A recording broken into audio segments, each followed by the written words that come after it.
So, Ncuti Gatwa, the 15th Doctor, has regenerated. His time on the show is done. So I'm going to talk about the bits I loved from his era, the little bits I didn't love from his era, and his personality as a whole, and some of the interactions he had with certain characters or villains, or lack of, and the writing. So let's go. The writing for his era has been like that because different writers have wrote him in different ways or received him in different ways. But what I've come across of to defining Ncuti Gatwa, and certainly when obviously meeting the man, he comes across to me as a best way to describe him, Tigger from Winnie the Pooh, a bouncing, chaotic, full of energy sort of character. And he does that in real life as well from when I've met him. He was full of energy and just ha ha ha. You could hear his laugh before you even seen him when I met him at Comic-Con. So his laugh is iconic. And even in the show, he has that bounce of energy. And when you see the behind the scenes, the camera's like flickering here. So I'm sorry if that's going to help, if that doesn't help. But yeah, the behind the scenes stuff is him filming, and he's such full of life and energy, and that laughter is something I'm going to remember of the 15th Doctor. That laugh, that energy. And I think that's what he really brought to the role of the Doctor. Now, let's get on to lack of. There was lack of him meeting classic villains. He did meet Omega. He did meet Sutekh. He did meet that villain from The Well that is a David Tennant's villain from Midnight. He did meet that. He met the Toymaker. But he had mainly just new villains, which is very cool to have new villains. And I think all the villains he's had really worked with his Doctor. But the problem here is no Daleks. Daleks did not appear other than flashback, and they did have in his final story a Dalek like mixed in with the flashbacks, but that doesn't really count. Ncuti never met the Daleks and stuff like that. He mentioned Weeping Angels, he's mentioned Cybermen, he's mentioned the Master and Daleks and stuff like that. Oh, he met the Rani, of course, 2 of them, but like iconic as the Cybermen and Daleks are, I really would love for him to have met them, and that sucks that he never really got that. Cybermen or Daleks, I would have preferred. Cybermen, my favourite villain, but I would have sacrificed that for Daleks. I feel like every Doctor should meet the Daleks at some point, and that didn't happen, which is a shock. So yeah, when they do pop up again in Doctor Who, I can't wait for that, because we haven't had them in a long while, it feels now. So yeah. Ncuti Gatwa, meeting companions-wise and other people. His people we picked up along the way. I think, yeah, we've seen a dark side to him in the Interstellar Song Contest, which was, some people say out of character. Matt Smith lashed out at the Dalek. It was like smashing it. David Tennant's come close to shooting the guy in Doctor's daughter. It's happened. He's come close. But him actually doing the shocking, I guess some people can have a problem with, and that's fair enough that they do.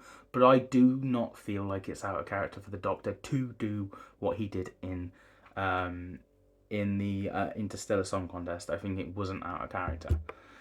And yeah, this Doctor is very much more of a crying Doctor, which was a problem in certain ways.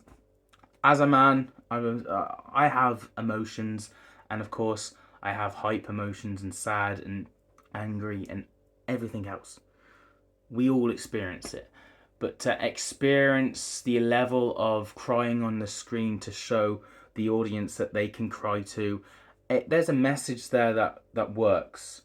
But crying every single episode, or almost every, it's too much, and it does pull away from when he's crying for bigger threats later on. Like, oh, this is a big threat, this is why he's crying. But if he's crying every episode, it dwindles that. It doesn't make it as important if it happens all the time, if you get me.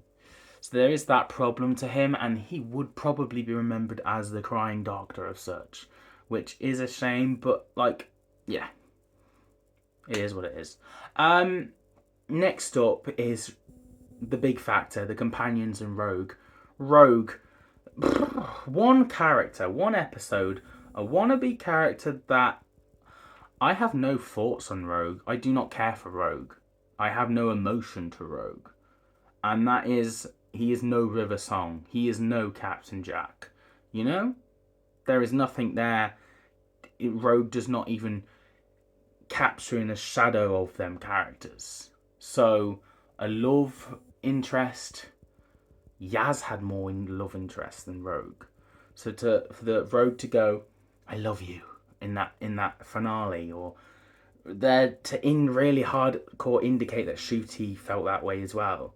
It's very odd because it's only one episode. If they had the budget and the more episodes to sprinkle Rogue in other stories, I might be here for it. But to sprinkle it that much, that these guys were a real hardcore thing when actually he was only in one episode and he still filmed his cameo within that one episode as well. It just isn't for me, and I just don't buy it, and I don't think it's a big deal. Even with the flashbacks with Anita coming back and seeing them together, it's like, oh, look at these two, this was a big thing for his ear. It was not. It was a one-off episode. Get over it. Next up, Anita. Anita? No, Anita's a side character we won't talk.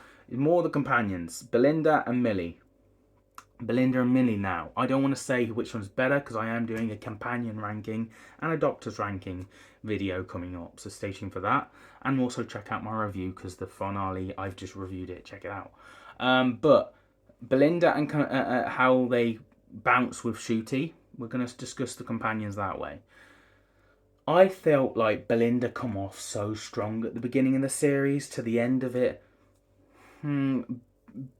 Belittle it, like there was lack of something towards the end there.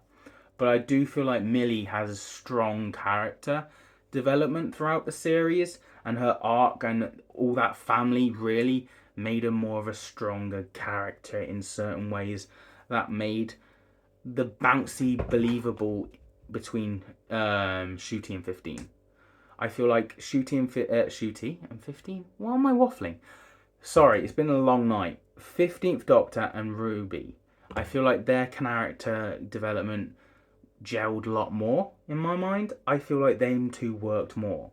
At the beginning of the series 2, I felt like Belinda was going to overtake Millie, but it just didn't happen. Like it was like, oh, this is promising. Belinda's real strong here. She's challenging him. She's doing everything right here, and then all of a sudden she just went quiet in the wind. Not to discredit Belinda's acting because she was phenomenal in this, and not to just go all blowing up Millie Gibson's trumpet, I guess you could say.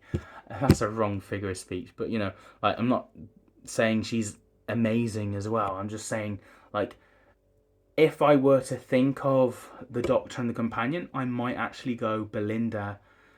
I might not think of her. I might think of Ruby and 15. I think that's where I'm going at. When I think of the Doctor and the Companion, I would probably go Ruby and 15. That's just me. I just think them two, like when you think of the 10th Doctor, you go for an instant companion. And it might be Rose, but I would go Donna.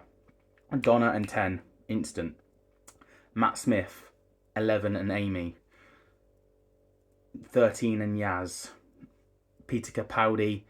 And surprisingly, Pearl Mackie. But yeah, so, you know, the pairings, I feel like Millie suits 15 more in that way. But that's just me.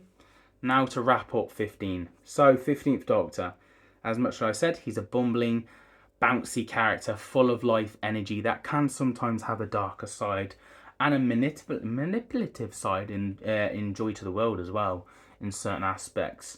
But I do think his character is very much 180. Like Shooty Gat was putting all of his effort in, and it's definitely showing. And I think he's pulled it off quite well. It's just a shame that we didn't get more from Shooty, because I think he would have benefited from 4 seasons. We did 2 seasons back to back. If he did another 2 seasons back to back, boom, he could be up there as one of the best Doctors. But that isn't the case. He did 2 seasons, and for that reason, it does hinder his time. But his tenure and having that final episode, I do think it wraps up his era quite well as well. Like, his final episode does feel like the definition of what his era was. It wasn't perfect, but it was so much fun and energeticness that was just with a message of joy and hope. And I think that's what shines in Ncuti's era. So yeah, that's really my thoughts on Ncuti. Gatwa, as a whole, I think is a brilliant Doctor, and he was a great ambassador for the show. And we are lucky to have had him, and he's going to shine in other things. So yeah, obviously a lot of fans are going to say otherwise. He's not the Doctor. He's not this. He was the man in the box that helped people as best as he could, and had a sonic screwdriver, and still did the regeneration and regenerated into. He is the Doctor, and he will always be the Doctor. And he was a lot of joy and a lot of fun. So, Ncuti Gatwa, thank you very much for playing the Doctor. And that's my thoughts and opinions on him. See you guys for another video soon. And yeah, see you guys next time. One last time using the Sonic.